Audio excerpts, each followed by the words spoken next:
stop. Before you do anything else today, before you check your messages, before you make your first cup of coffee, before another hour of your life slips by, I need to ask you something. What if everything you've been taught about success is wrong? Not slightly off, not missing a few key pieces. Completely, fundamentally wrong. Because here's what nobody tells you. The people at the very top, the ones building billion-dollar companies from their garage, the ones who go from broke to free in 5 years, the ones whose names you whisper and wonder how they did it, they are not smarter than you. They are not luckier than you. They do not have access to some secret network of powerful people that you don't. What they have is a different operating system inside their head. And here's the part that should terrify you and excite you at the same time. You have been running the wrong software your entire life. The programs installed in your brain before you were even old enough to choose them are quietly, invisibly, systematically blocking you from the life you know you're capable of living. But software can be upgraded. Stay with me, because in the next few hours, you are going to discover the 15 mental codes that separate the ones who break through from the ones who stay stuck. These aren't motivational concepts. They aren't feel-good theories from a TED Talk. These are the actual cognitive frameworks running inside the minds of the world's most effective people. The entrepreneurs who built empires, the athletes who redefined what's possible, the leaders who changed the direction of entire industries. By the time this is over, you won't just think differently. You will be different. But first, I need to show you exactly why you've been losing the game before it even starts. See the door that nobody else can find. Picture two people. Same city, same economy, same industry. One of them is building something extraordinary. The other is grinding harder every year and somehow falling further behind. The difference has nothing to do with their resume or their connections or how many hours they're putting in. The difference is this. One of them is asking a completely different set of questions than the other. Most people, when they look at the world, see walls. They see what's been done before, what the experts say is possible, what the market will supposedly allow. Their brain has been trained, through years of schooling, news cycles, and well-meaning advice from people who never built anything extraordinary, to spot danger first, limitations first, reasons why not first. And here's the brutal truth about that. Whatever your brain trains itself to look for, it finds. Every single time. The brain is not a camera recording objective reality. It is a filter. And most people have a filter that is destroying their potential before they even take the first step. Successful people have trained their filter to work in the opposite direction. When Marcus Reed started his supply chain technology company out of a rented office in Columbus, Ohio, every investor he pitched laughed. The conventional logic was airtight. Small businesses don't invest in logistics software. The market is dominated by giants, and enterprise sales cycles take too long for a startup to survive. Every single person in Marcus's orbit saw the same set of facts and arrived at the same conclusion. This won't work. Marcus saw something else entirely. He wasn't ignoring those facts. He was asking different questions about them. What if small businesses were starving for affordable logistics tools and just assumed they couldn't have them? What if a lighter, faster product could get to yes in weeks instead of years? What if the giants had become so bloated and bureaucratic that a nimble team could outmaneuver them on speed alone? He didn't have better information than his critics. He had a better question machine.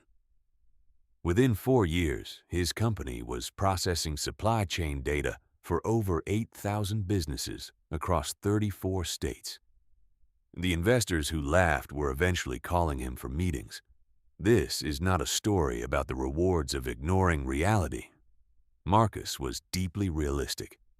He knew the obstacles, He just refused to let his brain stop at the obstacles. He trained himself, the same way you train a muscle, to always take one more step past the wall and ask, but what if there's a way through? Here is how the pattern works in the minds of high performers. When faced with a challenge, the average person's brain runs a rapid scan for danger and difficulty. This is ancient wiring. It kept our ancestors alive in environments where hesitation could mean death. The brain is not broken when it does this. It is doing exactly what evolution designed it to do. The problem is that we no longer live in that environment. We live in an environment where the most dangerous thing you can do is let your ancient threat detection system prevent you from seizing the opportunities in front of you. When someone says, "That can't be done," the successful person hears a completely different sentence. They hear, "Nobody has figured out how to do that yet." And that gap between those two statements is where fortunes are built. Think about every innovation that reshaped daily American life in the past century. Flight, once declared physically impossible by serious scientists. Wireless communication, once considered fantasy. Personal computing, once described as a toy no serious business would ever adopt. The people who built those things weren't smarter. They were simply unwilling to accept that impossible meant anything more than not yet solved. Now, here's the part that requires real honesty from you. Your limitation-finding mechanism is probably running right now. Even as you're absorbing this, there's a voice somewhere in your mind cataloging all the reasons why this doesn't apply to your specific situation. Your industry is different. Your timing is wrong. You don't have the right resources. Someone else already has an advantage you'll never overcome. That voice is not your wisdom. That voice is your programming. And learning to distinguish between the two is one of the most important skills you will ever develop. Here is a simple exercise that rewires this pattern over time. Whenever you catch yourself generating a list of reasons why something can't be done, stop. Deliberately. Set a timer for 3 minutes and instead, generate a list of conditions under which it could be done. What would need to be true? What example exists somewhere in the world of something similar happening? What resource, skill, or approach could change the equation? You are not lying to yourself. You are not pretending obstacles don't exist. You are training your brain to scan for solutions with the same intensity it currently scans for problems. And over weeks and months of deliberate practice, something remarkable happens. You start to see things that other people genuinely cannot see. Not because you're smarter, because your filter is better. Every door you walk past because your brain told you it was locked, without ever trying the handle, is a chapter of your story you will never get to read. The most successful people in America today are not the ones who were dealt better hands. They are the ones who learn to look at their hand and immediately start working out how to win with it. Chapter 1 is the foundation. Everything else we're going to build rests on it. Because if you can't train your mind to see possibilities first, the next 14 codes will never reach their full power. But when you truly master this, when you start waking up and your brain's default question becomes, "What's possible today?" instead of, "What could go wrong?" the world starts to look like a completely different place. And the people who once told you it couldn't be done will be asking you how you did it. The energy you waste on things you cannot move. Let me paint you a picture of the inside of an average mind on an average Tuesday morning. The alarm goes off. Before your feet hit the floor, you're already calculating. Traffic might be bad. Your manager might be in a mood. The quarterly numbers came out and they weren't good. The news is grim. Your competition just launched something new. Your coworker has been passive-aggressive for 2 weeks and nobody knows why. Your industry is shifting in a direction that makes you uneasy. None of these things are within your control, and yet they have already consumed 40% of your mental bandwidth, and you haven't even made coffee yet. Now imagine a different kind of mind. Same morning, same circumstances, same news, same coworker. But this mind has learned something that most people never figure out. There are only 3 things in any situation that you can actually influence: your thoughts, your actions, your responses, everything else. No matter how important it feels, no matter how much it affects you, is operating in a domain where you have no direct power. This sounds simple. It is not simple, because our brains are designed by evolution to pay maximum attention to the things that are affecting us, regardless of whether we can do anything about them. Feeling like you understand your situation, even if that understanding changes nothing, creates a temporary illusion of control. And we are addicted to that illusion. The most effective people have broken that addiction, and the results are staggering. Nadia Cheen spent 12 years in competitive professional tennis. She never made it to a Grand Slam final, but she is widely considered one of the most mentally disciplined players of her generation, and today she coaches elite athletes across multiple sports. Ask her about the shift that changed her career, and she will tell you about one specific match in her mid-20s. She was playing on a slow clay surface in Madrid, a surface she hated. The line calls were inconsistent. Her opponent was playing some of the best tennis of her life and had a crowd that was audibly cheering against Nadia. By the second set, Nadia was losing, and more dangerously, she was mentally losing worse. She was cycling through everything she couldn't control: the surface, the calls, the crowd, her opponent's inexplicable form on that particular day. Her coach pulled her aside during a changeover and said something that restructured everything she thought she knew about competition. He said, "You've spent the last 40 minutes thinking about her racket, your serve percentage, your court position, your recovery speed after each ball, those you haven't touched. Win or lose, you are not showing up for the things you own." Nadia lost that match, but she spent the next 3 months restructuring her mental approach from the ground up. She created a ritual before every point, a 2-breath sequence during which she consciously released everything outside her control and locked in on the 3 variables she owned. And in the 18 months that followed, she had the best tennis of her career. Not because the surfaces got better, not because the calls got fairer, because she stopped bleeding energy into domains she couldn't move and started directing everything into the domain she could. This is what the most effective people in business do as well. When the market shifts against them, they do not spend their mornings composing mental arguments against the economy.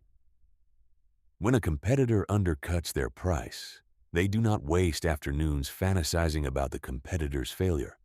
They ask one question: given what I cannot change, what do I do next? That redirection is not passive. It is one of the most aggressive mental moves you can make. It requires enormous discipline to feel the pull of the uncontrollable and consciously choose to invest in the controllable instead. Most people never develop that discipline. They stay angry at markets, at colleagues, at timing, at circumstance. And they are absolutely right that those things are unfair. But they are dead wrong that being right about the unfairness does anything to help them.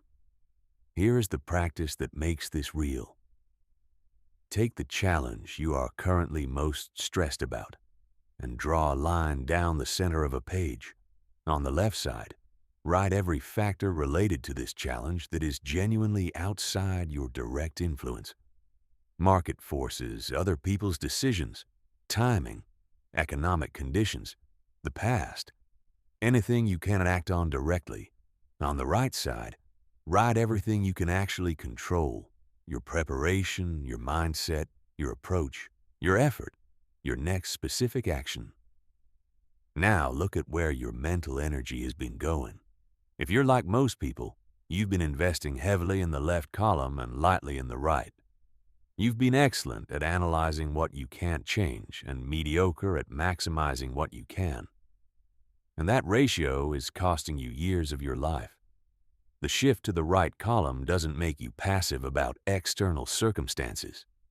It actually makes you more influential over them, because the only leverage point you have on anything outside your control is through the actions inside your control.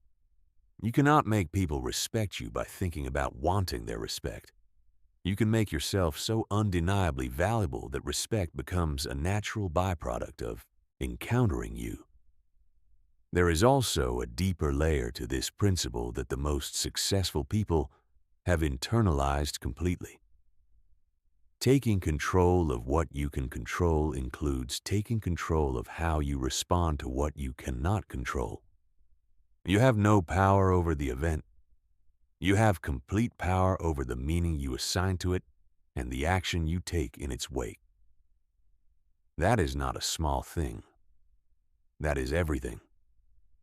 The people who build extraordinary lives are not the ones who were handed a controllable life.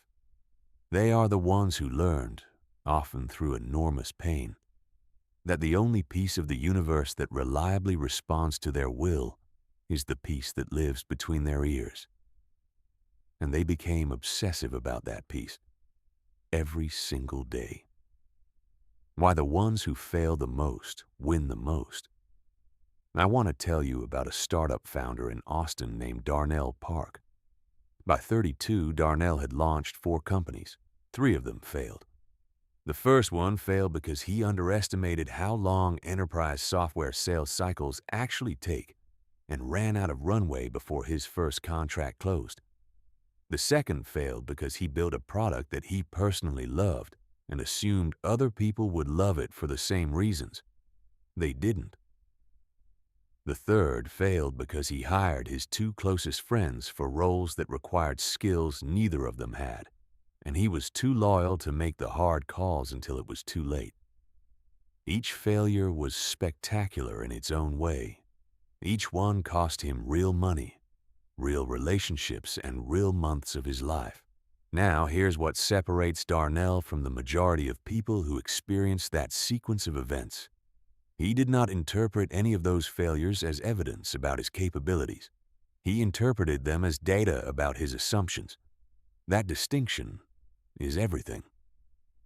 When failure becomes evidence about who you are, your intelligence, your talent, your worth as a person, it becomes something to avoid at all costs. And when you are spending your energy avoiding failure, you are not spending it on growth, experimentation, or the kind of bold action that eventually produces success. When failure becomes data about your assumptions, it becomes something to examine, learn from, and use. Every failed experiment tells you something that no amount of planning and theorizing could have told you. It tells you what is actually true versus what you thought was true. And in business, in career building, in personal development, knowing what is actually true is the most valuable currency there is. Darnell's 4th company, a workflow automation platform for mid-sized healthcare operations, was built on the ashes of the previous 3. He knew not to underestimate sales timelines because he'd bled out waiting for one. He knew to validate the customer's actual problem before building a solution, because he'd built the wrong thing before. He knew that friendship and professional competence are not the same thing, because he'd watched the gap between them destroy something he'd spent 2 years building. That 4th company was acquired in year 5 for just under $40 million. He didn't succeed despite his failures. He succeeded through them. The pattern repeats across every domain where extraordinary performance has been studied. The most decorated coaches in collegiate sports have enormous loss records. The most successful venture capital investors have funded companies that went to zero. The most celebrated novelists have drawers full of books that never got published. The most accomplished scientists have run hundreds of experiments that produce nothing useful. And they would all tell you the same thing. Every one of those losses taught them something that a win never could have. Here is the core mental shift. When something doesn't go as planned, the first question the average person asks is some version of, "What does this mean about me?" Their ego and their outcome have become fused, and failure feels like a verdict. The most effective people have learned to break that fusion completely. Their identity is not attached to their results. Their results are just data. Think about what that actually unlocks. When failure is a verdict, you need to defend against it, minimize it, explain it away, or avoid the circumstances that might produce it. All of that energy goes toward protecting the ego. When failure is data, you can walk toward it, examine it from every angle, and extract everything useful it contains. All of that energy goes toward growth. There is a practice that elite performers across industries use, that almost nobody in ordinary life ever tries. The deliberate failure debrief. Immediately after something goes wrong, a presentation that landed flat, a product launch that underperformed, a negotiation that fell apart. They sit with a notebook and run through a specific set of questions. What did I assume going into this that turned out to be wrong? What information did I have access to that I didn't properly account for? What would I do differently if I could run this exact scenario again tomorrow? What does this outcome tell me about my current skill gaps? What single thing, if I had done it differently, would have most changed the result? These are not self-punishment questions. They are engineering questions. They treat the failure like a machine that broke down, not as a moral judgment, but as a system that can be analyzed, understood, and rebuilt better. The fear of failure is the most expensive emotion in the universe of human potential. It keeps millions of intelligent, capable, hungry people inside a comfort zone that slowly shrinks every year. It makes them choose the path where failure is less likely instead of the path where growth is most certain. And over a decade, that choice, compounded daily, is the difference between a life you built and a life you were handed. You will fail. That is not a risk. That is a certainty. The question is never whether failure is coming. The question is whether you have built the mental infrastructure to turn that failure into fuel.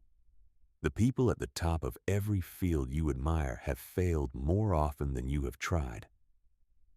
That is not a coincidence. That is the mechanism. The path to mastery is not paved with wins. It is paved with lessons learned in the heat of loss, with adjustments made in the quiet after a setback, with the stubborn refusal to let a single chapter define the whole story. Your failures are not the evidence that you cannot. They are the tuition you pay for the knowledge of exactly how.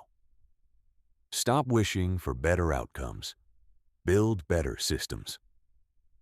Here is something that almost no one tells you about goal setting.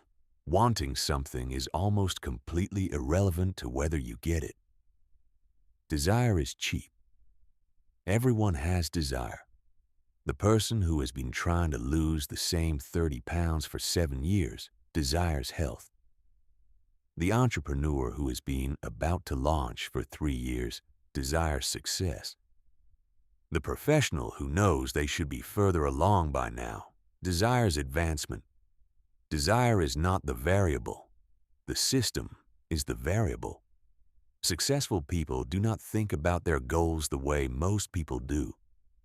They do not set a target and then rely on motivation, willpower, or inspiration to carry them toward it. They understand that motivation is a weather system, completely unreliable, wildly variable, beyond anyone's control. You cannot build a sustainable structure on a foundation that shifts with the wind. What you can build on is a system, a thoughtfully designed sequence of behaviors, habits, environments, and accountability structures that produces the desired outcome with the reliability of a machine, rather than the unpredictability of a mood. Here is the most important insight about the way extraordinary achievers think about their goals. They work backward.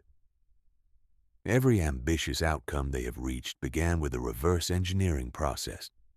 They started at the destination and traced the path all the way back to the present moment, identifying every lever that contributes to the outcome, every skill required to pull those levers, every daily behavior required to develop those skills. Then they stopped focusing on the destination entirely. They focused on the behaviors. This is the counterintuitive breakthrough that separates the consistent achievers from everyone else. The goal is just a compass. It tells you which direction to walk. The system is the actual walking. And if you are walking in the right direction every single day, the destination becomes inevitable. Let's make this concrete. Suppose the goal is to double your income within 3 years. That is a lagging indicator. It's the result you can see at the end. But you cannot act on a result. You can only act on the behaviors that produce the result. What are the leading indicators? The measurable activities that, if performed consistently, make the income increase, probable, skills that command higher compensation, relationships with people who allocate opportunities, visibility within your field, demonstrated results that create negotiating leverage. Every one of those is a system, and every system has specific daily actions that feed it. The person who focuses on doubling their income is constantly frustrated because the number isn't moving fast enough, and there are 100 variables they can't control. The person who focuses on the daily system, the skill sessions, the relationship investments, the visibility building activities, is never frustrated because they can look at today and ask a simple question. Did I do the things I said I was going to do? If yes, the system is running. And a well-designed system running consistently will eventually produce its intended output. Elite athletes in every professional American sport operate this way almost without exception. The ones who outperform their physical talent level, the ones who appear in highlight reels for a decade and are still going when peers their age have retired, are the ones who design their systems with surgical precision, their recovery protocols, their practice structures, their film study routines, their nutrition timing, their sleep architecture. None of this is left to feeling. All of it is engineered for compound output over time. The same principle powers the most durable business growth stories. The founders who build companies that keep growing long after the initial inspiration has faded are the ones who systematize the things that work. They documented the sales approach that converted best and trained everyone on it. They built quality control processes that didn't depend on any individual's attention on any given day. They created onboarding systems that reproduced their culture across new team members. The company became a machine that operated independently of the founder's daily involvement. One of the most powerful applications of systematic thinking is the concept of leading versus lagging indicators. Lagging indicators are the results, the revenue number, the weight on the scale, the rank in the industry, the balance in the investment account. Leading indicators are the activities, the calls made, the workouts completed, the content published, the books read, the experiments run. Almost everyone obsesses over lagging indicators because they are the outcomes we care about. But lagging indicators cannot be managed. They can only be observed. Leading indicators can be managed. They can be scheduled, tracked, and optimized. When you shift your primary focus from lagging to leading indicators, something profound happens. You regain a sense of agency that the outcome-obsessed mindset constantly strips away. Every day becomes answerable. You did the work or you didn't. You ran the system or you didn't. And because you now have a direct relationship between your daily actions and your long-term outcomes, you stop waiting for results and start trusting the process. To build a system around your most important goal right now, begin with this. Identify the 3 to 5 leading indicators that have the highest probability of producing your desired outcome. Make them specific and measurable. Build your schedule around protecting time for these activities first, before everything else claims the day. Create a tracking mechanism that takes less than 2 minutes to update daily. Review your tracking weekly and adjust based on what the data is telling you. That is not a complicated system, but it is a system. And running an imperfect system consistently is vastly more powerful than perfectly planning a system you never start. The most successful people do not wait until they feel ready. They do not wait for the right conditions or the right moment. They build the machine and they run it, and they trust that if the design is sound, the output will follow. Success is not a lucky strike. It is the predictable output of a well-engineered system run by someone who shows up to run it every day, especially when they don't feel like it. Your greatest investment is looking back at you in the mirror. Every serious investor understands one fundamental principle. The quality of your returns is determined by the quality of your assets. Most people spend their entire lives focused on accumulating external assets.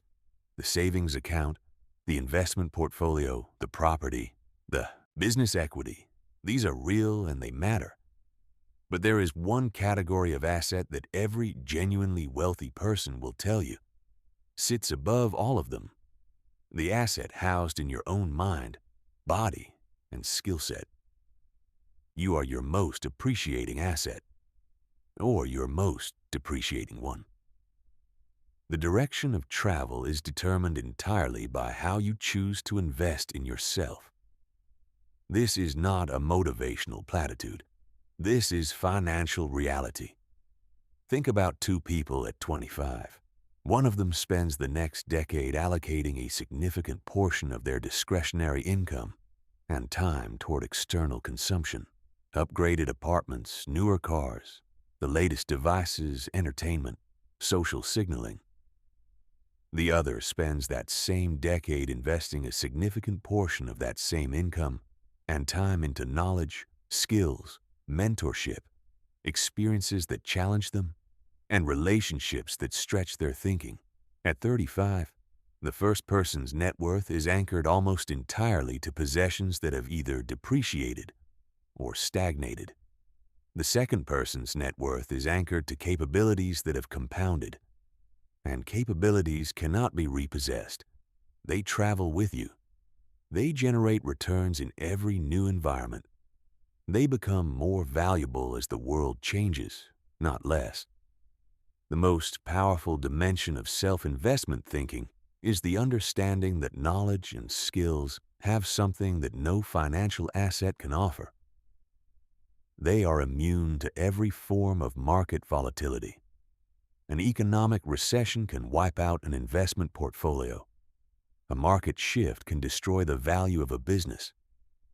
A tech disruption can make an entire category of financial asset worthless overnight.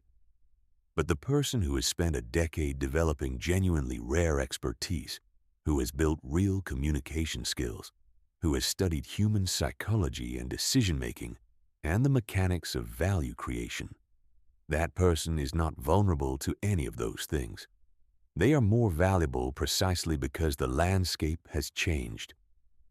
Priya Nakamura grew up in a household where money was always tight and the future felt uncertain. She put herself through community college, then through a state university, working full-time at both. She graduated with debt and no safety net. At 23, she had almost nothing in savings and a starting salary that felt impossibly small relative to her goals. But Priya had made a private decision. She called it her personal investment policy.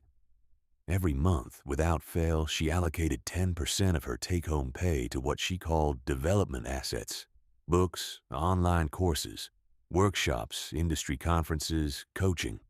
She turned down social invitations when they conflicted with learning commitments.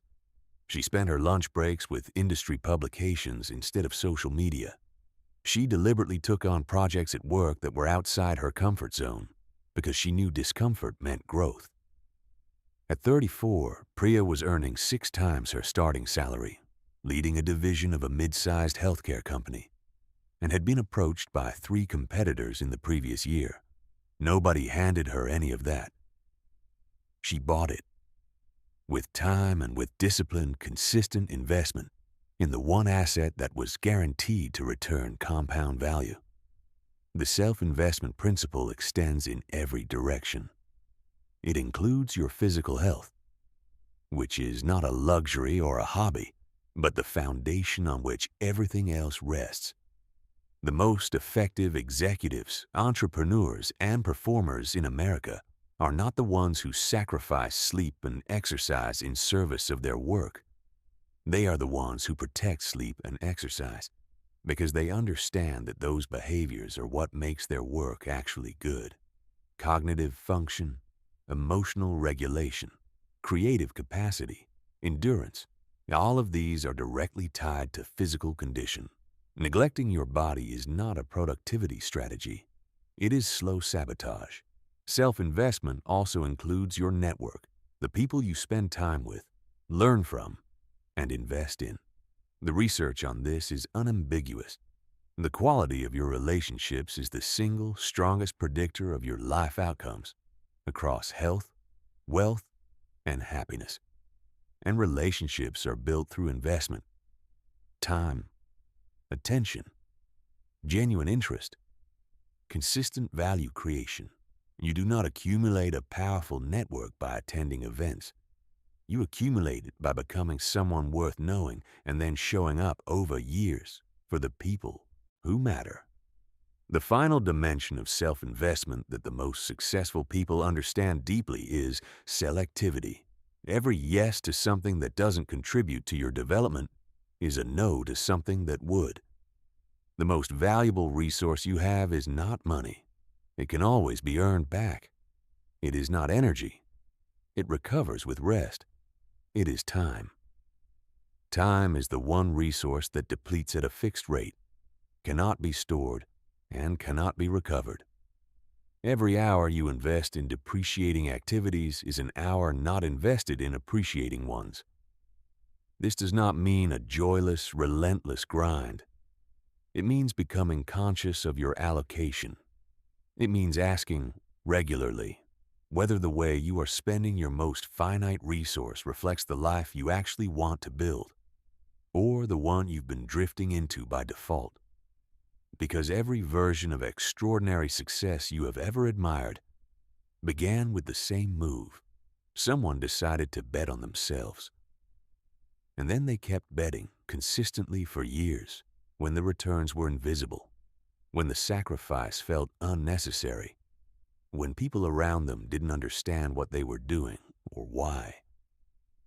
They were building an asset, the one kind of asset that never stops working for you. Act like you own the outcome. There is a mental virus that infects a significant percentage of the working American population, and most of its carriers don't know they have it. It is called employee thinking. And it is not about whether you have a job. It is about how you relate to responsibility. Employee thinking says, do what you are told. Stay within the defined boundaries. Avoid actions that weren't explicitly requested. Wait for direction. And when things go wrong, look outward for the explanation. The system, the manager, the market, the timing, the luck. Owner thinking says, the outcome is mine. The result, good or bad, happened because of decisions I made and actions I took or failed to take. My job is not to fulfill a list of tasks. My job is to create the best possible result. These two modes are not just different approaches to work. They create entirely different realities. The person running on employee thinking is producing a specific, limited, predictable output. The person running on owner thinking is producing an unbounded output limited only by their creativity, energy, and skill, none of which has a ceiling. And here is what makes this genuinely urgent. In the modern American economy, employee thinking is becoming an existential threat. Industries are shifting faster than job descriptions can update. Automation is taking the parts of work that involve following defined procedures. Artificial intelligence is taking the parts that involve synthesizing known information. What remains valuable, irreplaceable valuable, is the judgment, initiative, creative problem-solving, and adaptive decision-making that only comes from owner thinking. The people who will thrive in the next 2 decades are the ones who operate like owners, regardless of whether their name is on the lease. The owner mindset shows up first in how you handle problems. Employee thinkers, when something goes wrong, ask a 2-part question: whose fault is this, and who will fix it? Owner thinkers collapse those 2 questions into one: what do I do now? That collapse is not a small thing. It represents an entirely different relationship with agency. Employee thinking outsources causation and therefore outsources the power to change outcomes. Owner thinking accepts causation and therefore retains the power to produce different results. The owner mindset shows up in how you approach learning. Employee thinkers wait for their company to provide training, for their manager to carve out development time, for someone to hand them the blueprint for advancement. Owner thinkers understand that their professional development is their own project, their own investment, their own responsibility. They read independently of what anyone requires. They seek out mentors regardless of whether the company has a formal mentorship program. They practice skills in their own time because they understand that rare capabilities command extraordinary outcomes. The owner mindset shows up in how you build relationships at work. Employee thinkers protect their position by controlling information, by managing perceptions, by positioning themselves relative to colleagues. Owner thinkers build trust by making other people more successful. They share knowledge freely. They make themselves genuinely useful to the people around them. They understand that being the person who elevates everyone in the room is a far more durable competitive advantage than being the person who makes sure they are the smartest one in it. Think about the most respected leaders you have ever encountered, whether directly or through their reputation. They almost certainly share this quality. They made other people feel more capable, more valued, and more confident in their own judgment. That quality does not come from having the most impressive credentials or the most dominant personality. It comes from genuinely caring about the people around them and operating with the mentality that everyone's success is connected. The owner mindset also fundamentally changes your relationship with career risk. Employee thinkers experience job security as something granted by a stable employer. Owner thinkers experience job security as something they carry with them. Built from rare skills, a strong reputation, and a robust network that makes them attractive to multiple opportunities simultaneously. In an economy that can no longer promise permanent positions, the owner thinker's version of security is the only one that actually holds. Here is the practice that accelerates this shift. For the next 30 days, treat your current role, whatever it is, as if you personally own the outcomes it produces, not the company, not your manager's results, specifically the results that your work directly touches. Ask yourself every morning, if I own this outcome personally and financially, What would I do differently today? What would I stop doing? What would I start? Where am I operating out of convenience or habit rather than genuine effectiveness? Most people who run this experiment for 30 days are startled by what they discover.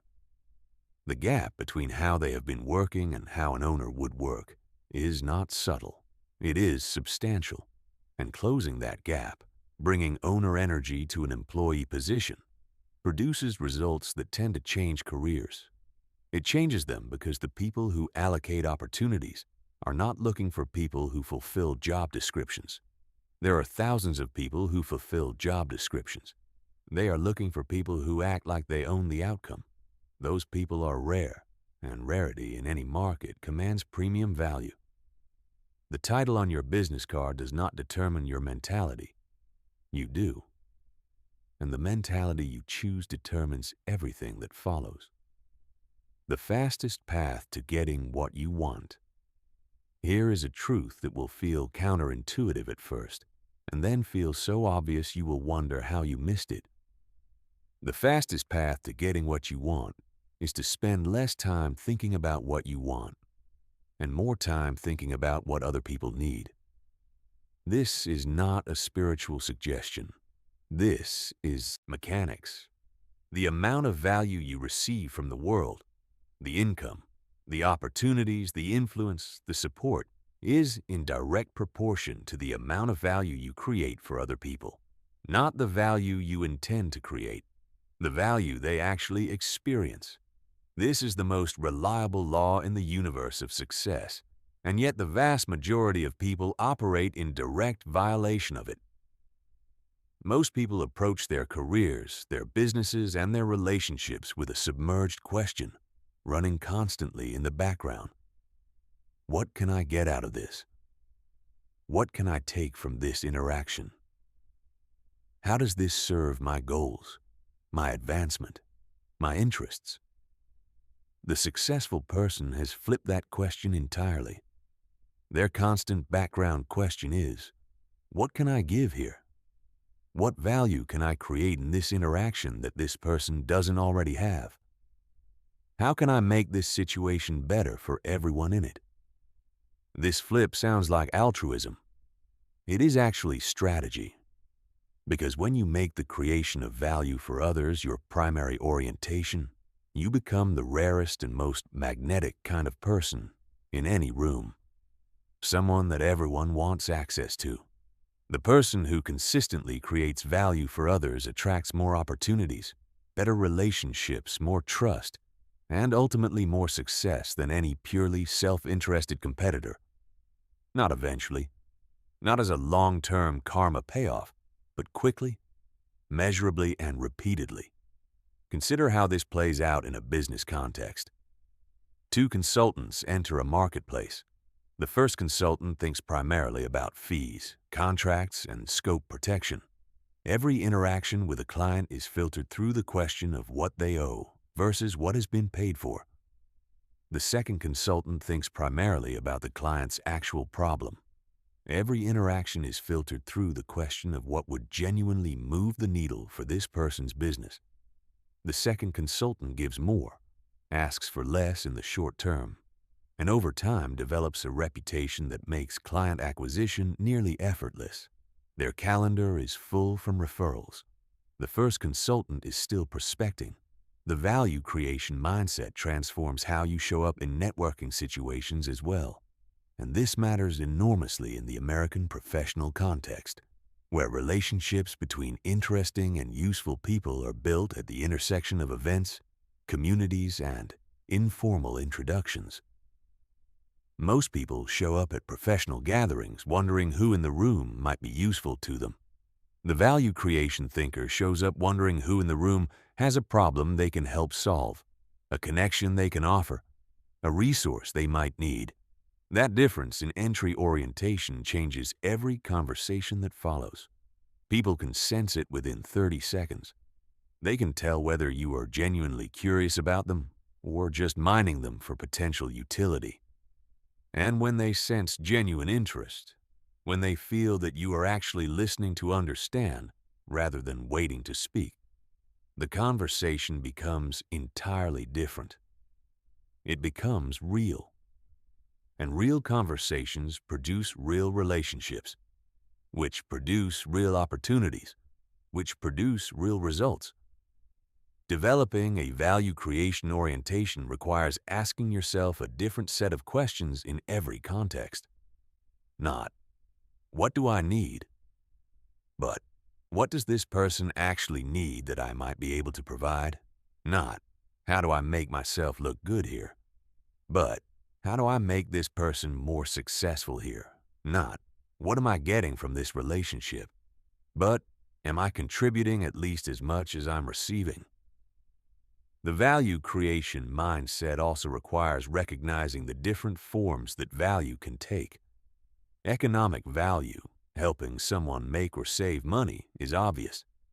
But functional value, the kind that makes someone's work or life easier, is often more immediately appreciated.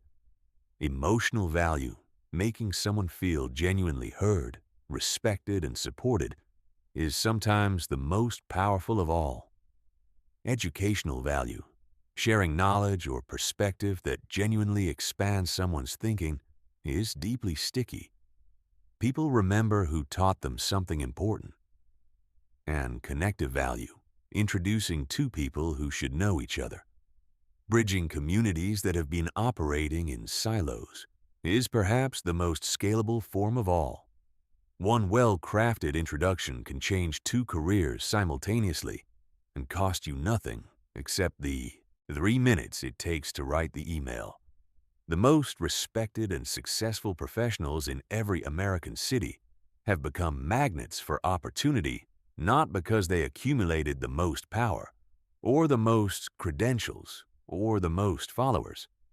They became magnets because they spent years making other people more powerful, more knowledgeable, and more successful. And the returns on that investment compound at a rate that no financial instrument can match. Here is the most important thing to understand about value creation thinking. It must be genuine to work. You cannot fake genuine interest in other people's success. People are extraordinarily sensitive to the difference between real generosity and performative generosity, between authentic curiosity and transactional curiosity. The value creation orientation works because it is real, because you actually care, because you actually find other people's challenges interesting, because you actually derive satisfaction from making a positive difference in someone else's situation. If you don't currently feel that, the good news is, it is learnable. It begins with deliberate practice.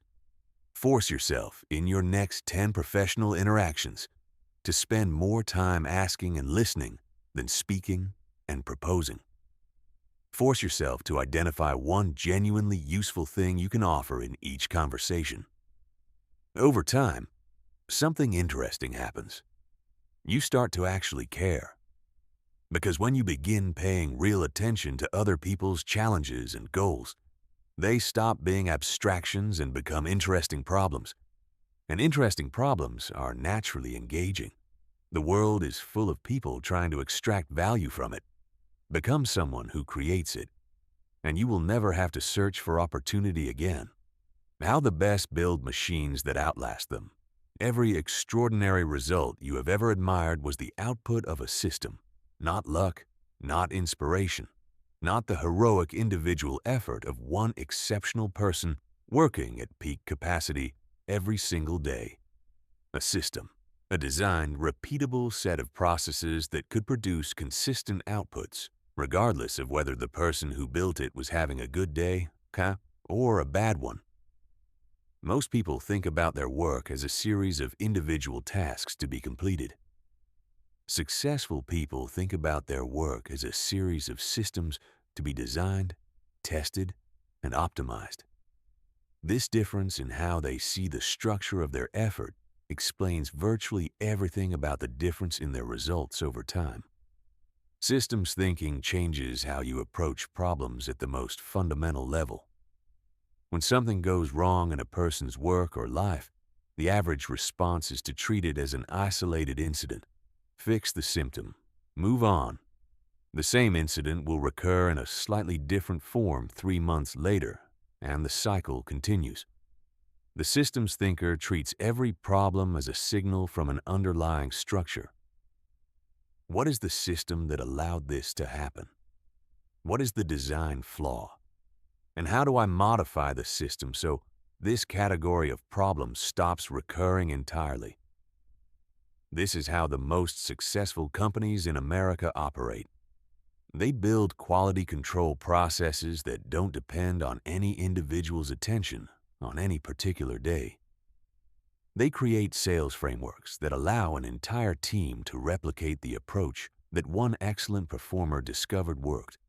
They systematize customer experience so that every touchpoint produces the intended result, regardless of which employee is handling it. The company becomes more reliable the larger it grows, because the systems, not the individuals, are carrying the load. But systems thinking is not only for business leaders or entrepreneurs. It is equally transformative when applied to personal life. Your health is a system. Your financial trajectory is a system. Your professional growth is a system. Your relationships are a system.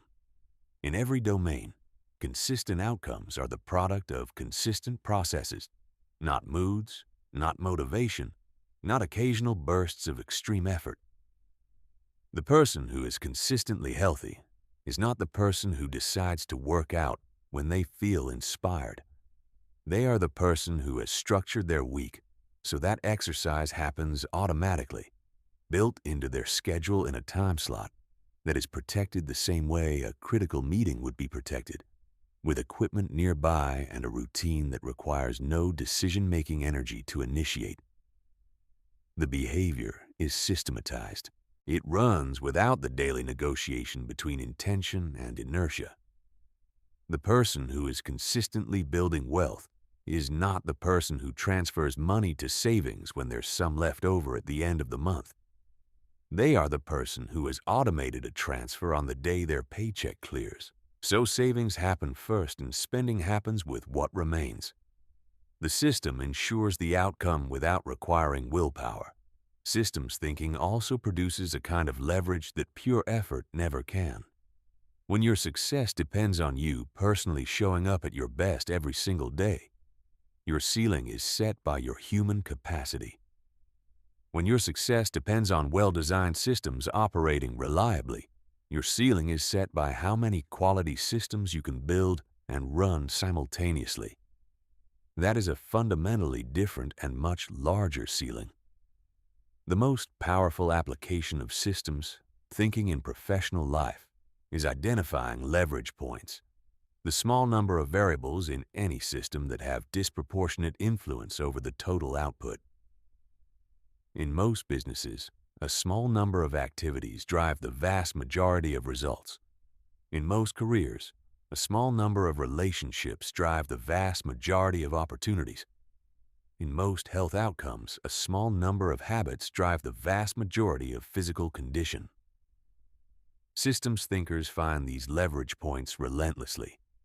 They run experiments, measure outputs, track which inputs produce which results, and then restructure their effort to concentrate on the high leverage variables. They are not working less.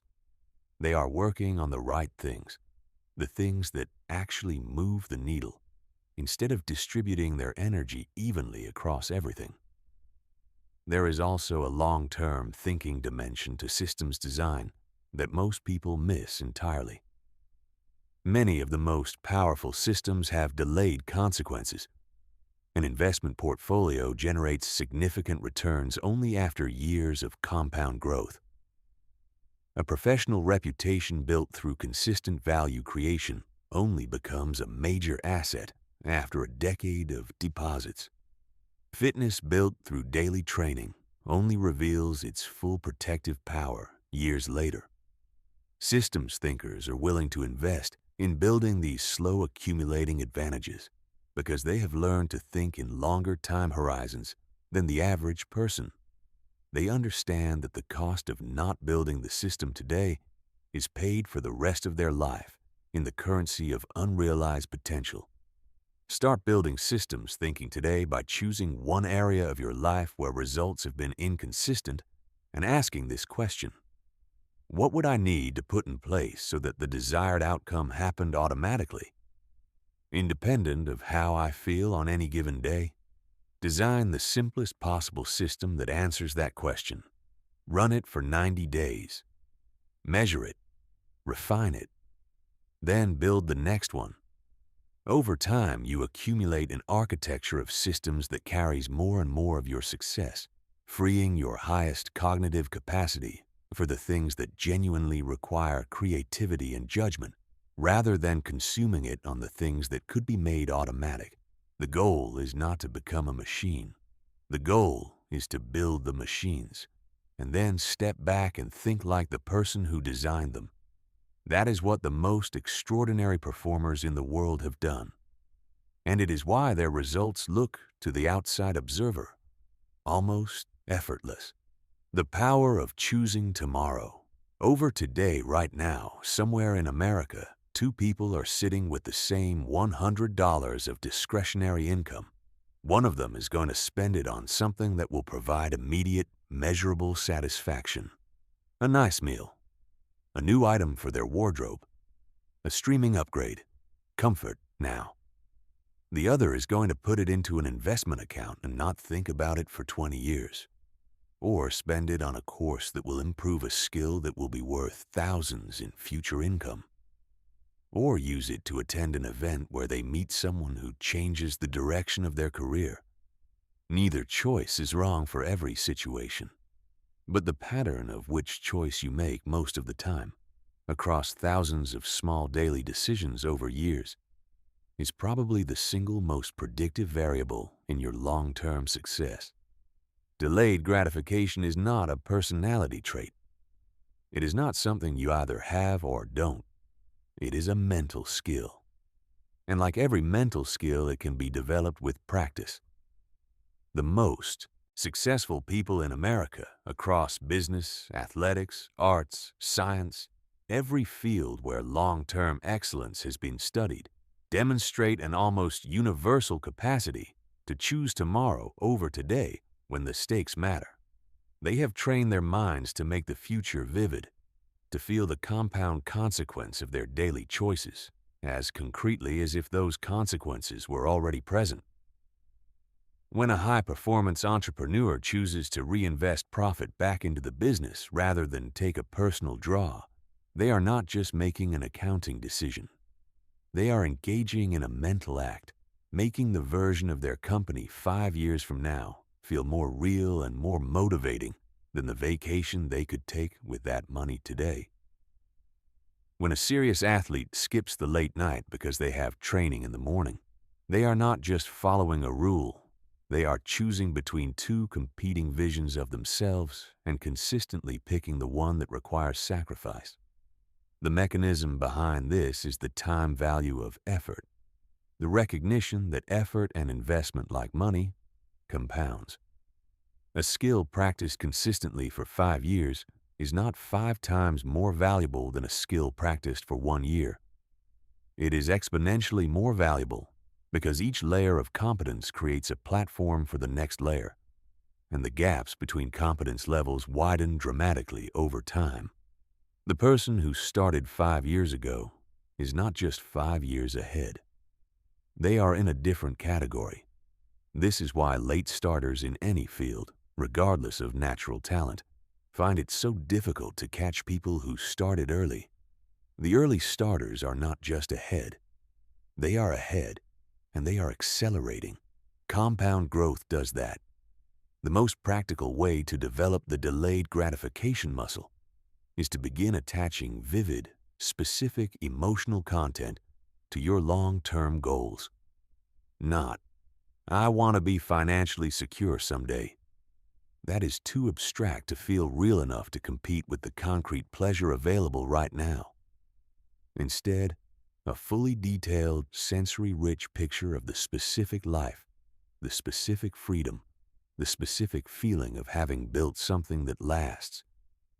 The more vividly you can feel your future, the more power it has to compete with your present. Then build environmental systems that make the right choice easier. Automate savings before you see the money. Keep your phone out of your bedroom so sleep isn't a negotiation. Prepare your healthy food in advance so the decision is already made when you're tired and hungry. Remove the friction from good choices. Add friction to bad ones. Your future self has limited ability to help you in the moments when the pull toward immediate gratification is strongest. Your present self, designing the environment today, can make enormous decisions on your future self's behalf. The compounding effect of delayed gratification choices is almost impossible to fully appreciate in real time. You make the small right choice and nothing visible changes. You make it again the next day. Nothing visible changes. This is the phase where most people give up, where the sacrifice feels real and the reward feels theoretical. But the compound growth is happening invisibly, underneath the surface, the same way a bamboo plant grows its root system underground for years before suddenly shooting up 40 feet in a single season. The people who stay in the game through that invisible phase, who make the right choices before the results appear, are the ones who seem to experience sudden, dramatic success. From the outside, it looks like overnight achievement. From the inside, it felt like years of choosing the hard thing when the easy thing was right there. Delayed gratification is ultimately a vote. Every time you choose the future over the present, you are casting a vote for the version of yourself that you want to become. Those votes accumulate, and eventually the person you have been voting for consistently arrives. Who you know isn't the cliché. It's the mechanism. When people say, "It's all about who you know," they usually mean it as a complaint, a cynical observation about unfairness, about how success flows toward those who were born into the right rooms. What they're accidentally describing, without realizing it, is one of the most well-documented findings in social science. Your network is not a peripheral feature of your success. It is the infrastructure through which most opportunities, information, support, and resources travel. And unlike many of the variables that influence your outcomes, it is one you can deliberately, systematically build. Successful people understand this at a level that most people don't. They do not treat relationships as byproducts of their professional life, things that happen incidentally when you work in the same field for long enough. They treat relationships as primary assets, managed with the same intentionality they would apply to any other critical part of their life. This is not manipulation. This is recognition. Recognition that human beings are the medium through which almost every meaningful thing is accomplished. Jobs are filled through relationships before they are ever posted publicly. Partnerships form because two people who were introduced by a mutual contact realized they were trying to solve the same problem from different angles. Capital flows toward founders who have earned the trust of people who allocate capital. Ideas reach the people who can act on them because someone in the middle made an introduction. The quality and diversity of your network determines the quality and diversity of your opportunities. This is not a metaphor. It is the literal mechanism of how possibilities enter your life. Strategic relationship thinking starts with a completely different question at the beginning of every interaction. Not, "What can this person do for me?" but, "What do I know about this person's goals and challenges? And is there something I can contribute?" The person who consistently leads with generosity, with real value, not performative value, builds relationships of genuine depth because the other person knows they are not being instrumentalized. They are being respected. And deep relationships produce far more durable support and opportunity than 1,000 superficial ones.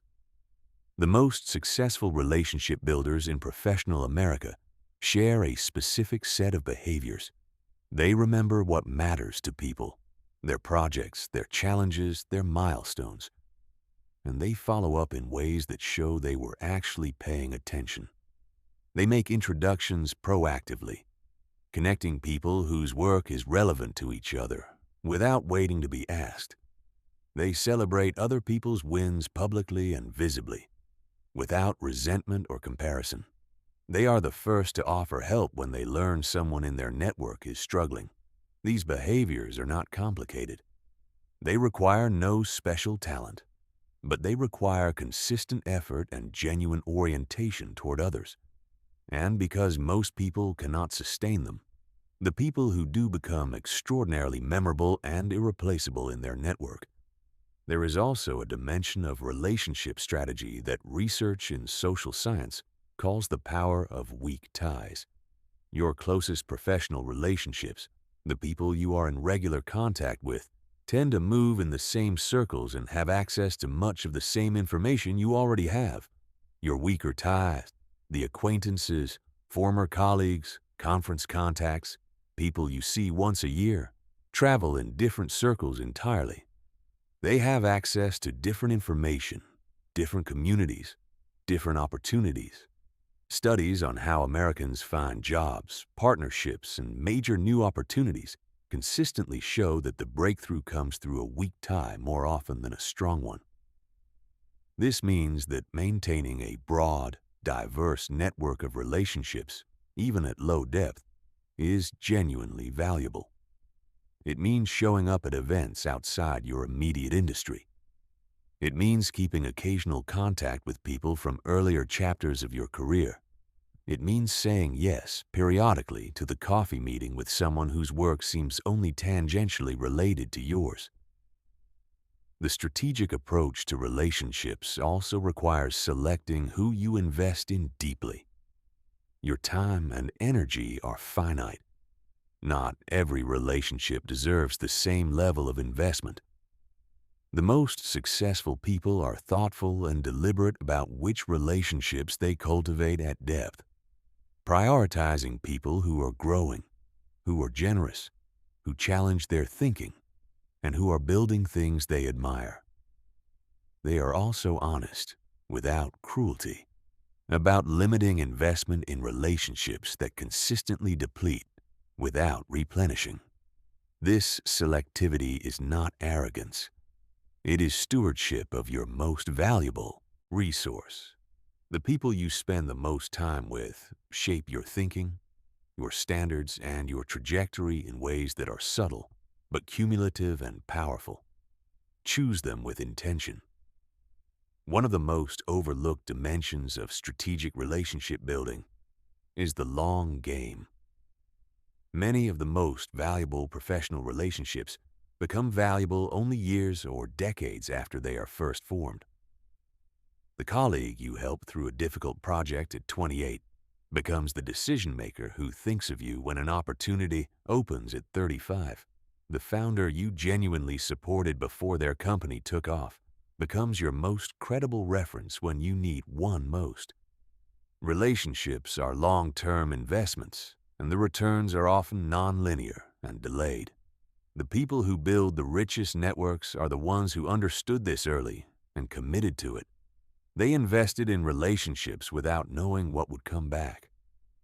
They gave without tracking. And over time, they found themselves at the center of a web of trust and goodwill that made almost every ambition they pursued easier than it would have been alone. Start today. Think about the 3 people in your existing network who you have not shown up for recently but should have. Send a message, not to ask for anything, to give something, a piece of useful information, a genuine question about something they're working on, an introduction they might value. Start small, stay consistent, and remember, the most powerful network you will ever have is not built at events. It is built over years of choosing, again and again, to be the kind of person that other people want to be connected to. The beginner's advantage that experts forget they have. There is a paradox at the heart of expertise that eventually defeats almost everyone who reaches it. The longer you have known how to do something, the harder it becomes to remember what it was like to not know how to do it. And as your competence grows, so does a quieter, more dangerous thing, the tendency to stop questioning what you think you know. This is the trap that has ended more careers, killed more companies, and foreclosed more opportunities than any competitor or market force in history. Not failure. Certainty. The most durably successful people in every field maintain something that the Zen tradition calls beginner's mind, a posture of genuine curiosity and openness that coexists with real expertise rather than being replaced by it. They are not pretending to know less than they do. They are remaining genuinely open to the possibility that their current understanding is incomplete. Their current methods are not optimal, and their current assumptions about how things work might be wrong. In a world where markets shift, technologies evolve, and the competitive landscape rewrites itself every few years, this kind of intellectual humility is not modesty. It is competitive edge. Think about the companies that dominated their industries at the peak of their power, became confident in the superiority of their approach, and then were disrupted by newcomers who saw the landscape with fresh eyes. The established players were not stupid. They were experienced, and experience, without the counterweight of genuine curiosity, produces exactly the wrong kind of confidence, the kind that says what worked before will work again. What we understand now is sufficient. What we have built is durable. Every one of those companies had people inside who were raising questions, who were noticing that something was shifting, who were uncomfortable with the confidence in the conference rooms. The ones that survived the disruption were the ones that listened to those people. The ones that didn't are objects of case studies in business schools. Beginner's mind shows up in practice as a specific set of behaviors. It means regularly exposing yourself to sources of information and perspective that challenge your current thinking, not to torture yourself with contrarianism, but to ensure that your worldview is being stress-tested by reality rather than just reinforced by confirmation. It means spending genuine time with people who are new to your field, not to teach them, but to be taught by the freshness of their perception. It means asking basic questions, even in contexts where asking basic questions feels uncomfortable, because the questions that feel too obvious to ask are often the ones that are carrying the most unexamined assumptions. At 39, Rebecca Okonkwo was a widely respected physician and clinical researcher with 17 years of experience in emergency medicine. She had spent most of that career building expertise and earning the kind of authority that her training, her publications, and her track record justified. And then she was assigned to a multidisciplinary team working on patient experience improvement, a domain she knew almost nothing about. What Rebecca did next is the thing that defined the next decade of her career. She showed up to every meeting as a learner. She asked questions that a first-year medical student would have been embarrassed to ask. She listened to hospital administrators, patient advocates, and organizational psychologists with genuine curiosity, rather than filtering their input through her clinical lens. She allowed herself to be uncomfortable and uncertain in an area where she had no credentials. She credits that period of deliberate beginner's mind with producing more professional growth than the preceding decade of expert practice. Because the areas where she was most confident, where she assumed she already understood how things worked, turned out to be the areas where she had the most to learn. The beginner's mind principle applies equally to personal development. The person who believes they understand how relationships work, how health is built, how money is managed, and therefore stops asking questions and running experiments in those domains, is the person who will plateau. The most continuously growing people treat their personal life with the same empirical curiosity they would bring to a scientific problem, always collecting data, always open to updating their model, always willing to be surprised. This requires developing a specific relationship with being wrong, not tolerance for being wrong. That still positions wrongness as an unfortunate thing that must be endured. The most effective people have reached a place where being wrong feels genuinely interesting, because being wrong means the map they were using was incorrect, and correcting the map makes everything they do with it in the future better. They are not attached to being right. They are attached to being accurate, and those two things are not the same. The practice of maintaining beginner's mind is simple to describe and genuinely difficult to execute consistently. It requires you to actively fight against the very mechanism that produces expertise, pattern recognition, and deliberately look at familiar situations as if you were encountering them for the first time. It requires you to value questions over answers in environments where having answers is what earns you status. It requires intellectual courage. But the alternative, the slow calcification of a brilliant mind inside its own certainties, is far more costly. Because the world is not going to stop changing to wait for your expertise to catch up with it. The ones who stay relevant, adaptive, and extraordinary for decades are the ones who never stop being curious, who approached every new environment with the same hunger they brought to the first one, who understood that the day you stop being a student is the day you start becoming obsolete. Stop trading hours for dollars. Start building forces multipliers. There is a ceiling on every career, every business, every life that is built on a linear exchange between personal effort and output.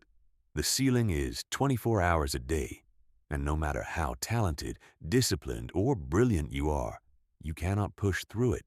The moment your results depend entirely on your personal time and effort, you have capped your potential.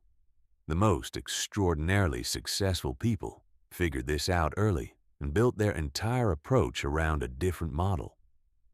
They stopped asking, "How do I work harder?" And they started asking, "How do I multiply my impact beyond the hours I personally work?"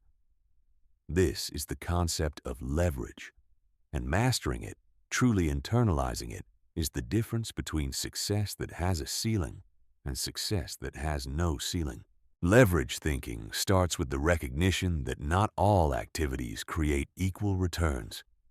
In every domain, there are a small number of high-impact activities that generate disproportionate results, and a large number of ordinary activities that consume time without producing anything exceptional. The average person distributes their effort fairly evenly across all of it. The leverage thinker identifies the high-impact minority and builds their entire allocation of time and energy around it. This is the logic behind the principle that roughly 20% of your activities probably produce around 80% of your meaningful results. Most people understand this intellectually. Very few redesign their actual daily schedule to reflect it, because the low-impact activities feel necessary. They feel like work. They carry the emotional satisfaction of busyness. But busyness is not impact, and it is impact, specifically leveraged impact, that compounds into extraordinary outcomes. The second dimension of leverage is other people's capabilities. The most successful entrepreneurs, executives, and professionals have learned to identify the skills and expertise they personally lack and strategically access them through hiring, partnership, and collaboration rather than trying to develop everything themselves. They understand that attempting to be competent at everything is a guarantee of being exceptional at nothing. By deliberately building teams whose strengths cover their weaknesses, they multiply their effective capability far beyond what any individual could achieve. This is one of the hardest lessons for high achievers to absorb. People who reach significant success often do so through personal excellence, through being better than others at the core skills their career requires. And that experience teaches them to trust their own judgment and distrust others' ability to meet their standards. The transition from individual high performer to architect of a high-performing team is one of the most psychologically difficult transitions in a career. It requires genuinely releasing the thing that made you successful and trusting something external to deliver on your behalf. The ones who make that transition successfully are the ones who build multiplied impact, the ones who don't stay capped by the limits of their personal bandwidth forever, regardless of how talented they are. Scalability is leverage taken one step further. A scalable asset or system can grow its output without a proportional growth in the input of personal time and effort. A business with a strong product and an effective team can serve 10 times as many customers in year 5 as it did in year 1 without requiring the founder to work 10 times as many hours. An educational content creator who builds a library of courses can teach thousands of people simultaneously without being present in a single learning moment. An investor whose portfolio is compounding doesn't need to make a daily decision for each dollar to grow. The question to ask yourself regularly is, what am I building that will continue working when I'm not actively working? Every answer to that question is an asset. Every system, every piece of content, every trained team member, every invested dollar, every relationship maintained. These are all forms of output that operate beyond your personal effort. Stack enough of them and the ceiling disappears. The leverage and scalability mindset also changes how you make investment decisions with your time and money. The person thinking linearly asks, what will produce results right now? The leverage thinker asks, what, if built now, will produce multiplied results over the next 5 years? The leverage investment is almost always less immediately satisfying. Building systems takes time that could be spent doing. Training people takes patience that could be spent performing. Creating assets takes delayed gratification that could be spent on immediate consumption. But the compound return on leverage investments is so dramatically superior to the return on linear effort that once you have experienced it, once you have seen a system run without you, or a team execute better than you would have alone, or an asset produce returns while you sleep, it becomes impossible to go back to purely linear thinking. Start today by identifying one activity in your work or life that you personally execute every week that could be systematized, automated, or delegated without meaningfully reducing the quality of the output. The goal is not to avoid work. The goal is to free your highest capacity attention for the work that genuinely requires your specific judgment and creativity. Everything else is a tax on your leverage. Build the forces multipliers. Then go build more of them. Because the world belongs to the people who figured out how to produce more than one person can. The mind that moves forward while others stand still. Most problems do not stop people. The story they tell themselves about their problems stops them. Here is what that looks like in practice. 2 professionals receive the same difficult news on the same morning. A major project has hit a critical obstacle.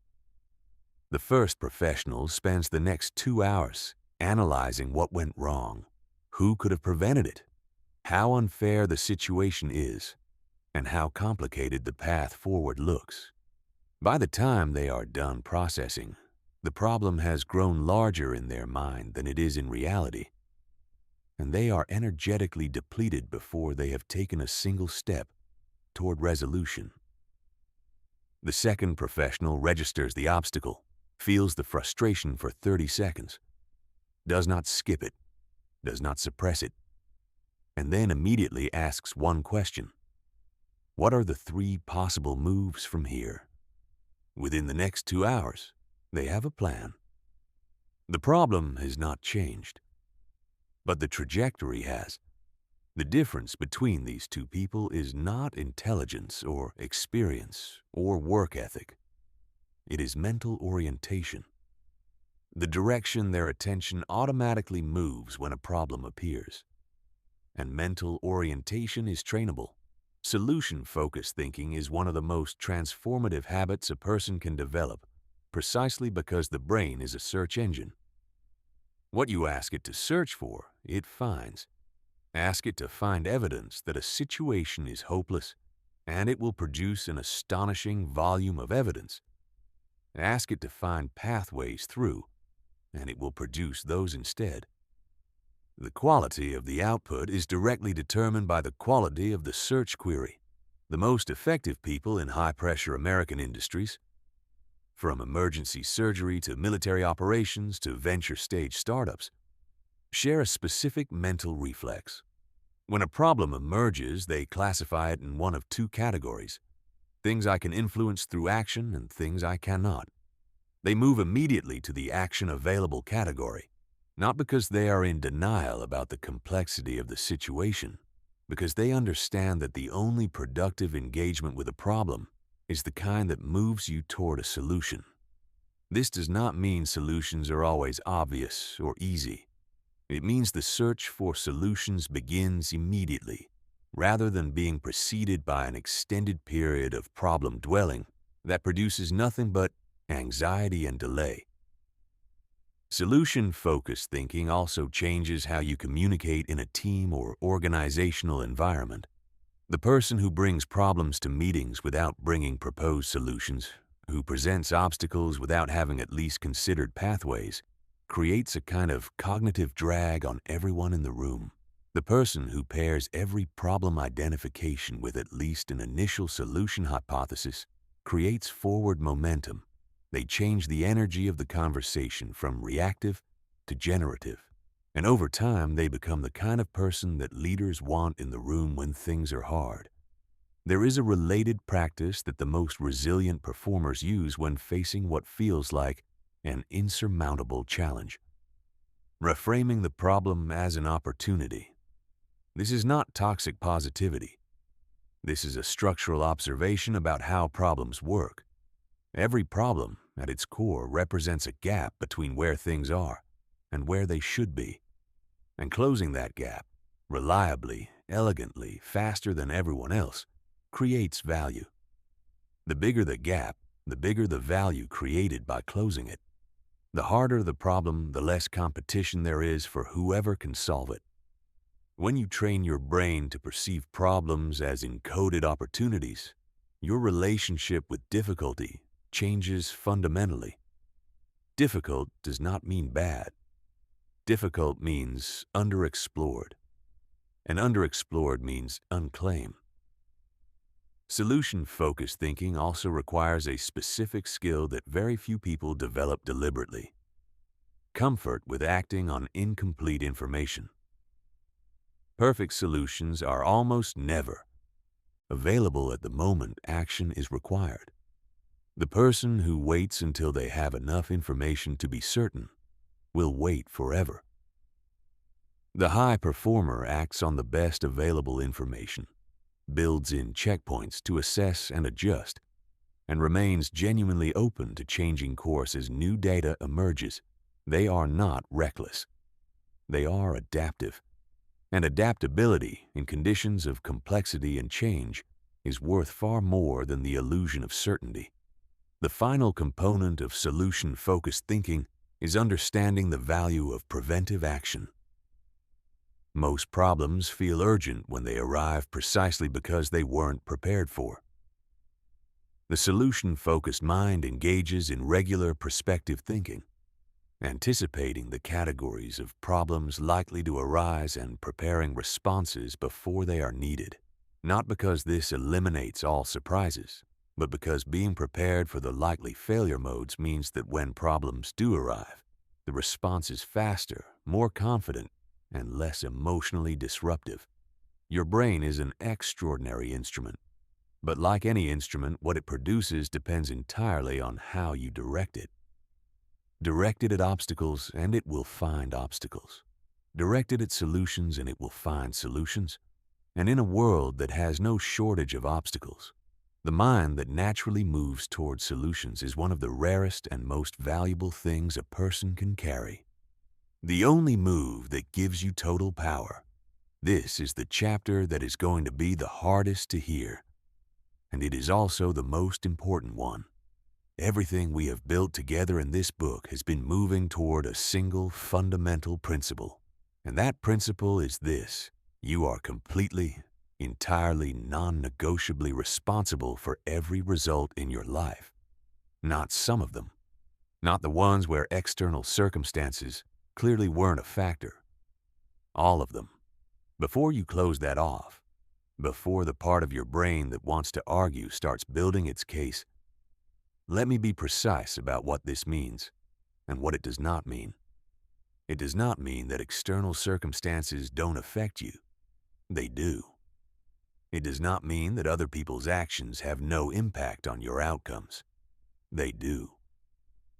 It does not mean that luck, timing, and factors genuinely beyond your control are irrelevant. They aren't. It doesn't mean that everything that has happened to you was your fault. It wasn't. It means this: the only person who has the power to change your results is you. And the moment you locate the cause of your outcomes anywhere other than in your own choices and actions, you hand that power to something that cannot exercise it on your behalf. You become waiting for the right market, the right timing, the right support system, the right company, the right manager. And none of those things will ever be right enough. Taking complete responsibility is not self-punishment. It is empowerment. It is the decision to be the author of your story rather than a character that things happen to. Consider how this shows up in the careers of the most successful people across American industries. They face the same economic disruptions, the same difficult markets, the same unfair competitors, the same organizational dysfunction as everyone else. What separates them is not that their circumstances were better. It is that when the circumstances were difficult, they spent zero time assigning blame and 100% of their time and energy on the question, given exactly this, what do I do next? That question, given exactly this, what do I do next, is the most powerful question available to a human being in any challenging situation. It bypasses the entire blame and victimhood apparatus and goes directly to agency. It acknowledges reality without surrendering to it. It treats you as a decision maker rather than a passive recipient of whatever circumstances produce. The responsibility mindset changes how you respond to every category of difficulty. When a relationship breaks down, the responsibility taker examines their own communication patterns, their own expectations, their own boundary setting before analyzing what the other person did or didn't do. They are not ignoring the other person's role. They are prioritizing the one role they have any power to change. When a career plateau arrives, the responsibility taker asks what they need to build, what they need to learn, what they need to do differently, not what their employer needs to recognize or what the market needs to offer. When a business underperforms, the responsibility taker asks what in their strategy, their execution, their product, or their positioning can be changed, not what the economy needs to do differently. The power of this orientation cannot be overstated. When you take responsibility, you retain the ability to act. When you allocate blame, you donate your agency to whatever you are blaming. You can be completely right about who or what is at fault and completely unable to improve your situation because you have made improvement dependent on someone else changing. There is a distinction that high performers make consistently and most people miss: the difference between fault and responsibility. Fault is backward-looking. It answers the question, who caused this? Responsibility is forward-looking. It answers the question, who is going to do something about this? You can be entirely blameless for something that happened to you and still be completely responsible for what you do in response. In fact, the most heroic forms of human achievement occur precisely in this gap. When someone who had every right to be a victim chose to be the change agent instead. This principle applies equally to internal states. The most effective people take responsibility for their own motivation. They do not wait to feel inspired or energized before taking meaningful action. They understand that action produces motivation more reliably than motivation produces action, and that waiting for the right emotional state before beginning is one of the most common and costly forms of self-sabotage. To begin living the responsibility principle, start with one area of your life where you have been holding a narrative of external causation.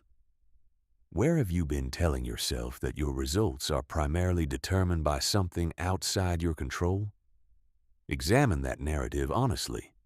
What part of the current outcome reflects decisions you made, actions you took or didn't take, investments you did or didn't make? What would be different if you had operated differently? Then, and this is the move that separates the principle from the practice, ask yourself, given the situation exactly as it is today, what is within my power to change? And then change it. The most extraordinary lives you admire were not built by people who were handed exceptional circumstances. They were built by people who refused to treat any circumstances as an excuse, who decided at some fundamental level that their results were theirs to create and lived accordingly. That decision is available to you right now, today. The art of living in 2 time zones. Simultaneously, everything in this book is built toward this final mental code. And it may be the most sophisticated of all, not because it is complicated, but because it requires holding 2 things that seem to be in tension and keeping them both fully alive at the same time. The code is this: think in years, act in days. The most extraordinary achievers operate in 2 time zones simultaneously. They have a clear, vivid, emotionally compelling picture of where they are going over the long arc, 5 years, 10 years, a lifetime. And they are completely, urgently, relentlessly present to what they can do today to move toward that picture. Neither time zone dominates. Neither is used as an excuse to neglect the other. They exist in dynamic, productive tension. Most people collapse into one or the other. The visionary who spends hours imagining the future but struggles to execute consistently in the present. The executor who is excellent at daily productivity but has no strategic picture of where all the activity is actually leading. Both are real patterns. Both produce real frustration. The visionary accumulates grand, unrealized plans. The executor accumulates impressive busyness and surprisingly modest outcomes. The integration of long-term and short-term thinking is what produces compounding momentum. The feeling of being simultaneously rooted and in motion, of knowing exactly where you are going and taking real steps toward it every single day. Here is how this plays out in the decisions that shape a career. A person with only short-term thinking takes whatever opportunity is immediately in front of them because it offers the best near-term compensation or title or comfort. A person with only long-term thinking endlessly postpones because they are waiting for the perfect, strategic move. A person with integrated thinking asks, does this opportunity move me toward the version of myself I am building? And is today the moment to act on it? They can be opportunistic and strategic simultaneously. The long-term perspective serves as a filter and a compass. It protects you from distraction. It keeps you from spending the next 3 years doing excellent work on something that doesn't matter to your most important goals. It gives you the courage to pass on attractive opportunities that don't fit the vision and to make short-term sacrifices that are clearly justified by long-term positioning. The short-term action orientation keeps the long-term vision honest. It forces you to translate strategy into behavior, to connect the inspiring destination to the specific actions available today. It prevents long-term thinking from becoming a sophisticated form of avoidance, where the magnitude of the vision becomes a reason not to start. The most effective bridge between these two time horizons is the practice of reverse engineering. Take your long-term destination and work backward, milestone by milestone, to today. What would need to be true in 3 years for the 10-year vision to be on track? What would need to be true in 1 year for the 3-year milestone to be reachable? What would need to be true by the end of this month for the 1-year target to be realistic? And what can you do today, specifically today, not in theory or in principle, that moves the 1-month target forward? The answer to that last question is your agenda, not your to-do list. Your agenda, the set of activities that are genuinely connected to the most important thing you are building. The dual time horizon mindset also changes how you handle the inevitable periods of difficulty and slow progress. If you only live in the short term, a difficult quarter can feel like failure. If you only live in the long term, difficult periods feel abstract and unreal. When you hold both simultaneously, a difficult quarter is just one data point on a much longer trajectory. You can hold the short-term frustration and the long-term confidence at the same time, without either one overriding the other. This is what people mean when they talk about mental resilience. It is not the absence of frustration. It is the presence of perspective that makes frustration manageable and temporary. The most successful people you have encountered or admired in your life share something that is hard to articulate but unmistakable when you are in the room with them: a quality of directed aliveness. They are fully present to what is happening right now, and they are clearly building towards something larger than right now. They are not anxious about the future or nostalgic about the past. They are here, and they are heading somewhere specific, and every conversation and decision reflects both of those things simultaneously. That quality does not happen by accident. It is built through years of deliberate practice, holding the long vision, doing the daily work, adjusting as the landscape changes, staying present to both dimensions at once. You now have the 15 mental codes that build that quality. They are not independent of each other. They are woven together into a complete operating system for a mind that creates the life it envisions, rather than waiting for that life to arrive. The codes are this: see what's possible before you see what's difficult. Direct your energy at what you can control and release what you can. Treat every failure as data and every setback as a lesson. Build systems that produce success reliably rather than hoping motivation will carry you. Invest consistently in yourself as your most appreciating asset. Act like you own every outcome you are involved in. Create value for others relentlessly and without a ledger. Build machines that multiply your impact beyond your personal bandwidth. Choose tomorrow over today in the decisions that compound. Invest in your relationships with the same care you invest in your work. Stay curious even when, especially when, you have become the expert. Find the leverage points and build forces multipliers. Keep your mind permanently oriented toward solutions. Own every result completely and act from that ownership. And hold the long vision and the short action simultaneously, every day, for as long as it takes. These are not secrets. They were never secrets. They are the patterns that the most extraordinary lives have always been built on, available to anyone willing to do the internal work of rewiring how they think. The only question that remains is whether you will decide that this is the moment when your operating system changes. That decision is entirely yours. Make it. Make